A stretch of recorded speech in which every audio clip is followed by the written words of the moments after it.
Everyone would agree that the organization that embraces change the best is the organization that wins. How you implement change matters, and I love this quote from Gallup. Good leaders listen before they act, and the best leaders prioritize listening to the best people. Welcome to the Level Up Leader podcast. I'm your host, Michael King. I'm an executive coach and founder of Teams.Coach. I work with C-level leaders to clarify and expand the vision, elevate performance, and level up leadership. On today's podcast, I'm joined by Michele Isaly. Michele is the Regional Vice President for Word & Brown. Michele has decades of experience leading, and her story of how she addresses change is something that we can all relate to. So please welcome Michele to the podcast.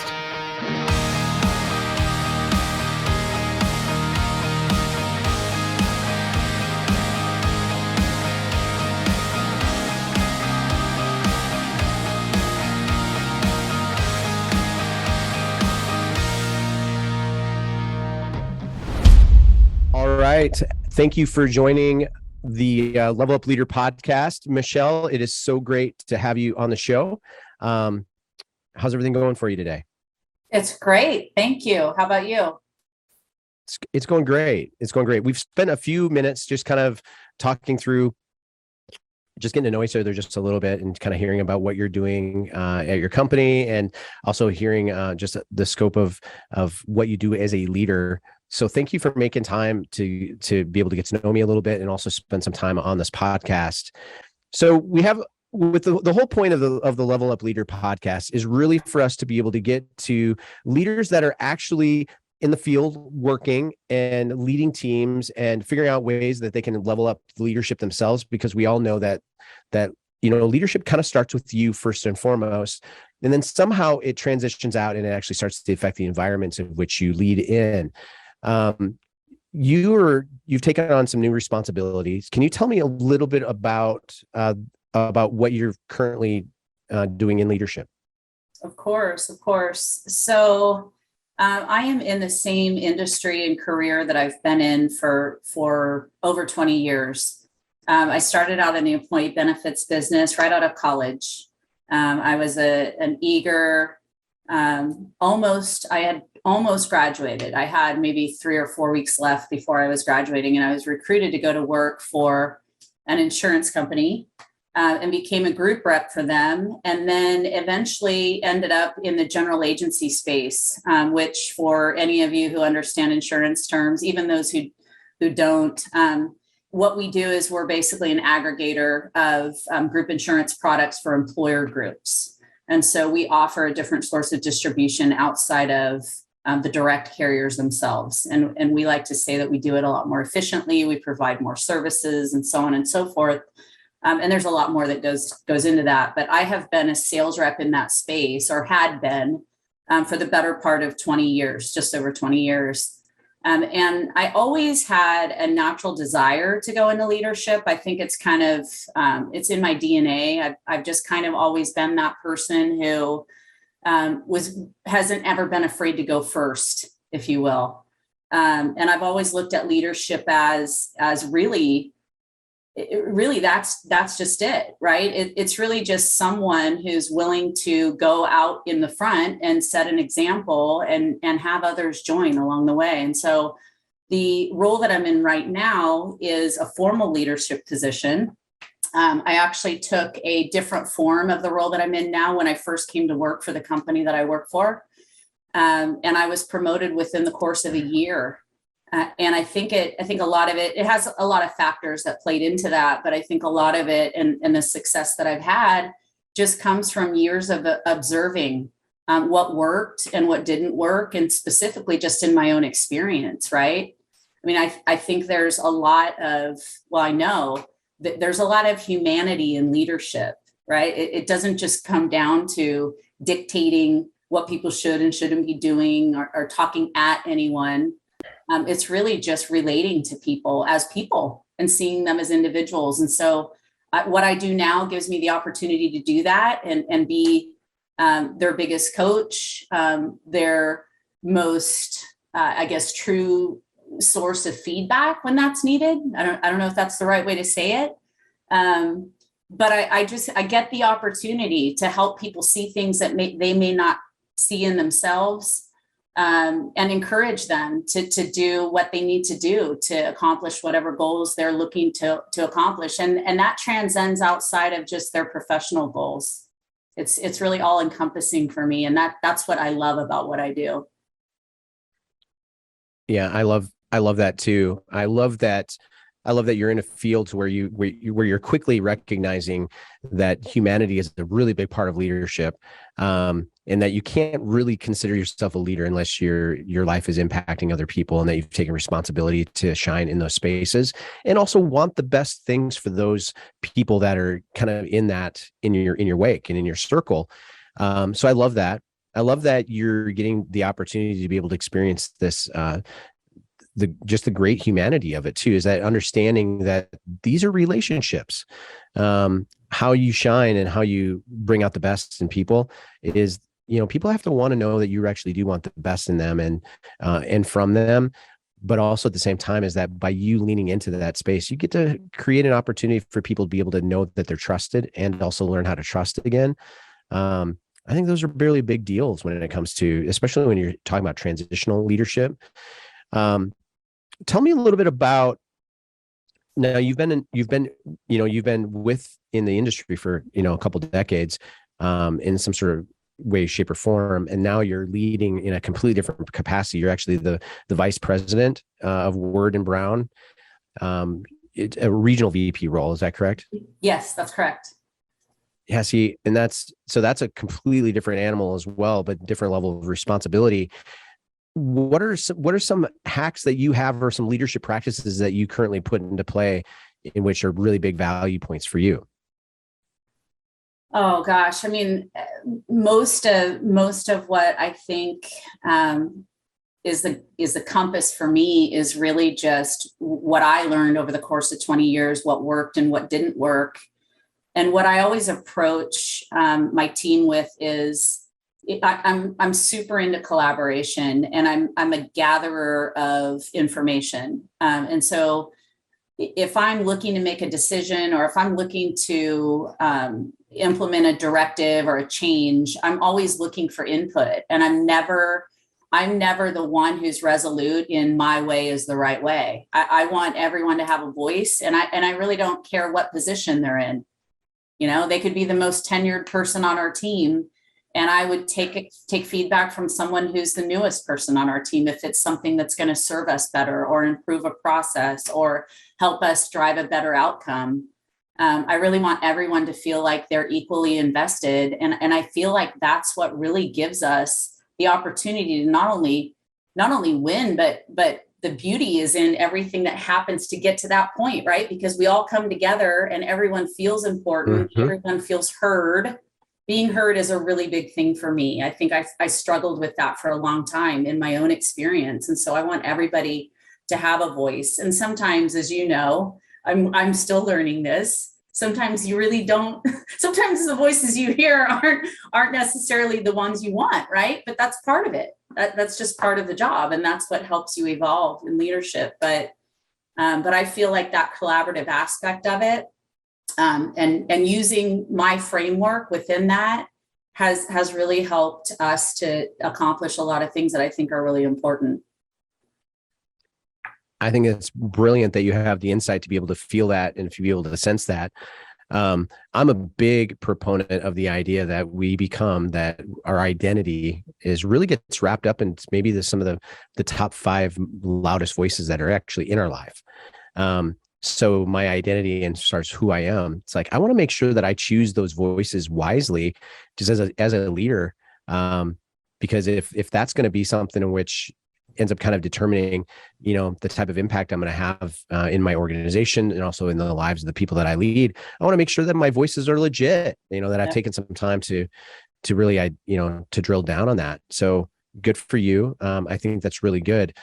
Now, what I also love about your story too, is that you say that that you'd been in the same career for 20 years and had a desire to be in leadership, but you were frustrated with the lack of some compassionate leadership. Can you tell me a little bit about that frustration that drove you to step into bigger leadership opportunities? I think for a long time, I longed for and this is something that you'll see, if you notice some of the things that I post on LinkedIn, one of the things that I subscribe really wholeheartedly to is psychological safety. Um, Mm-hmm. I think for me, it's so important. Like that really, I think transcending beyond even the professional space, like that is really at the heart of everything. Every successful relationship needs to have an element of psychological safety. And I think where I'm at now in my career, I have a lot of that. I have psychological safety. I have, I'm fortunate enough to work with a team of people that believe in me, and I think I said that earlier. That's a big part of what helps set someone on a trajectory, in my opinion, is just knowing that they have someone that believes in them. I mean, I told you I was just at a gym class over my lunch break, right? And I was observing people and how they engage, and the fact that they're all high-fiving each other. That's a form of believing in one another while we're working out so that we all feel good about what we're doing, right? I mean, we may all Yeah. have different outcomes, but that is just so important in everything, at work, at home, at the gym, wherever you are. And I think in my experience, I've had so many epiphanies over the last 3 years since I've been in a formal leadership role. And that's one of them, like the power of belief and the power of safety, and just giving people the opportunity to survive in those spaces. Because I know for me, that's what's really done it for me. That's really what's been the catalyst and what's been different. I love it. I love it. So what is something that you do to really champion safety? Mm. Sorry, I had to take a drink of water. So everyone on my team knows that there's really not anything that's off limits in terms of discussion. There's not going to be judgment. There's not going to be retaliation. There may be disagreement, and there may be some pushback, but that's necessary to get to where we need to get to with that relationship or whatever outcome we're looking to accomplish. So I'm very open with my team about having those difficult conversations, and not that I like to have difficult conversations, but I can tell you I get better every time I have one. And I'd like to think Mm-hmm. that the people that I work with would feel the same way as well. Yeah, I would say it takes practice, Mm-hmm. and I think specifically when you're talking about like the outcomes of culture, culture is always a reflection of the health of people who occupy those important seats that you have. Mm-hmm. Whether it's emotional, psychological, intellectual, EQ, etc. Culture is one of those things to where it's one of those you can't really necessarily always measure it, but I can measure it. I know the things that I'm looking for internally when I'm working with the culture of an organization. I know that when a senior leader tells me that they want to create safety out of that, I know that there's two ends of that story. I know that there's your end of the story that says this is why this is important to me, and then I know the other end of it that says, do I trust it or not? Mm-hmm. And I know I had a chat with a leader a couple of weeks ago, and they're talking about their ability to ask that question of always bringing the final 10% to the conversation, of feeling, almost like figuring out a way to I would say systematize safety, Mm-hmm. of like, let's get it down into our DNA. And that conversation kind of left in a couple of different ways, is that it made me ask a couple of questions, even of my own personal leadership, of going, okay, so the people that are in meetings with me, and that we have that moment of wanting to create safe environments, are we really truly creating safety, or is it just a kind of a pipe dream? And that was kind of a big deal to me, because I want to make sure that when it comes to EQ and the things that we build within our organizations, that we're actually championing real things. And if I hear you rightly, what you're saying is that you're doing whatever you can to make sure that the right questions are being asked, and that you're laying down strong foundations as you go, in which trust can be championed. Is Oh that kind yeah, of what I'm hearing from you? 100%. I mean, when I first took this job working for Gordon Brown, I actually started my job 3 months before COVID. So, I left a company I'd been with for 18 years. I knew the players, I knew the systems, I knew the processes.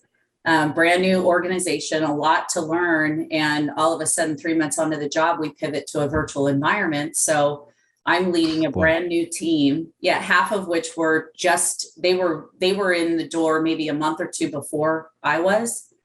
So I felt like the best way to get us to the point where we needed to be working cohesively together was just first and foremost to earn trust.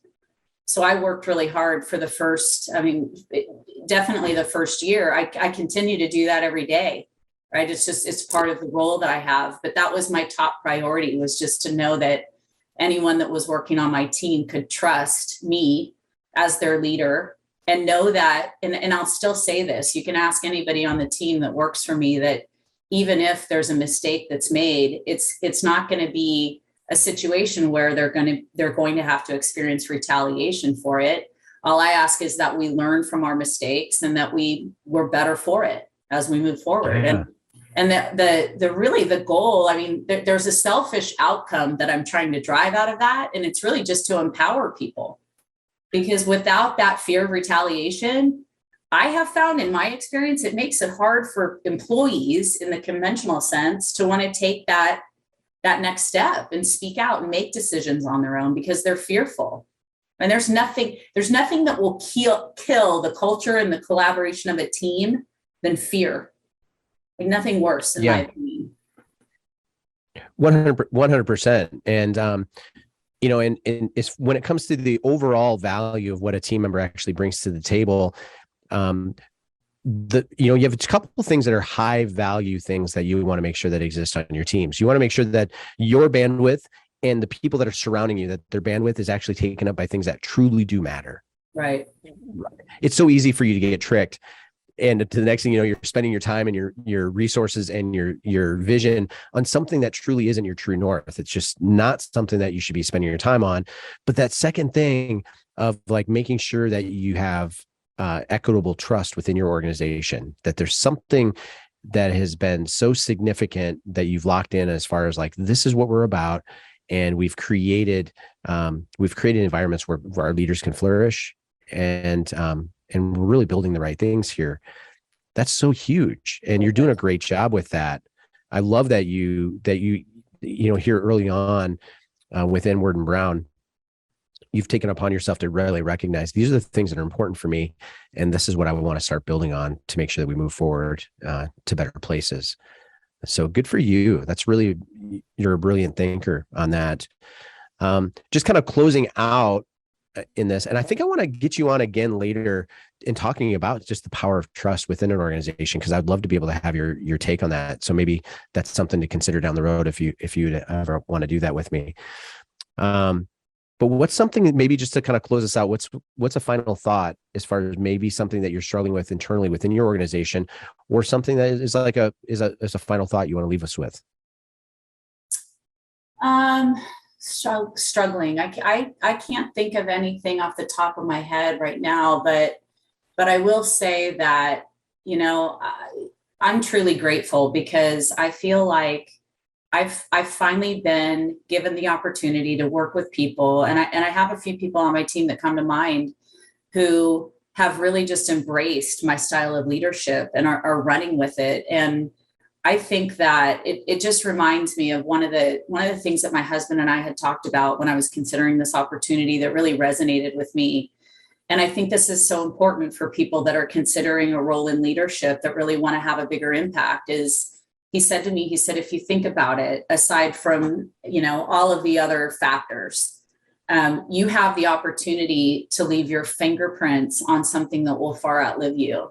And so in other words, like, you have the ability to create a legacy. And I was like that gives me goosebumps. Like that to me that's really the best return on leadership, is when you have that ability to have people be maybe taking actions that you prompted them to take, or saying things. Like, I have some really, really crazy analogies. I don't know why my brain just works that way. I like to paint visual pictures for my team. And so that's kind of our joke. But like, my hope is that long after I'm gone, they're still talking about those things. And I think that's great.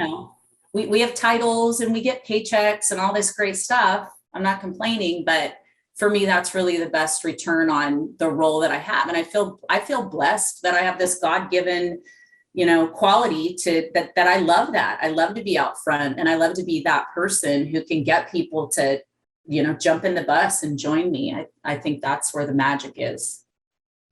I love that. And the fact that you are that type of person, that's special. And so know that your years of functional leadership and actually helping build healthy teams and helping call out the best in others, that you're literally just starting to have a bigger impact. It all started with you working for 20 years plus in an industry and having a dream of leadership. And now this thing has happened for you. I'm really happy for you. And I'm excited to kind of see where things go for you. So high five. Thank you. High five.